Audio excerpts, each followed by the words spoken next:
Product के तौर पे ज़ाहिर करते हैं और ये उनका और को हम सम के तौर पे करते हैं। तो बट मेरे कोर्स में इसकी ज़रूरत नहीं है बिकॉज हम उससे अगले वाली चीज़ पे जा रहे हैं, ठीक है। उसमें ज़रूरत थी बिकॉज वो बड़ी एक समराइज फॉर्म बन जाती है, बजाय पूरा टेबल बनाओ, पूरा स्ट्रक्चर बनाओ, आप सिंपल लिख दो समेशन ऑफ दीज थिंग्स या मल्टीप्लिकेशन ऑफ दीज टर्म्स। लेकिन अगर आपको पीछे से कॉन्सेप्ट क्लियर हो, ओके। सो ये तो हमारी हो गई क्विकली गेट्स की रिवीजन, ठीक है। अब हमने अपना टूल बनाना शुरू करते हैं, ठीक है। तो पहले मैं सोच लूँ कि हमने टूल क्या बनाना है। सो पहला टूल जो है वो मक्स और उसका विलन डीमक्स कह लें, उसका ऑपोजिट। और आजकल वो होते हैं ना, क्या बच्चों के साथ एक मैं सीरीज़ देखता था फ्लैश, ठीक है। तो एक एंटी फ्लैश भी कोई था और उसके बिल्कुल ऑपोजिट, जिस तरह मक्स है उस तरह उसका उलट ये डीमक्स आ गया। और may be a little bit of comparators,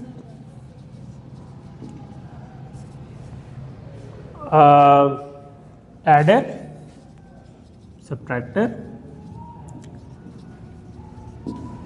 multiplier, ये सारे हम डिटेल में नहीं पढ़ेंगे, हम थोड़ा थोड़ा टच करेंगे।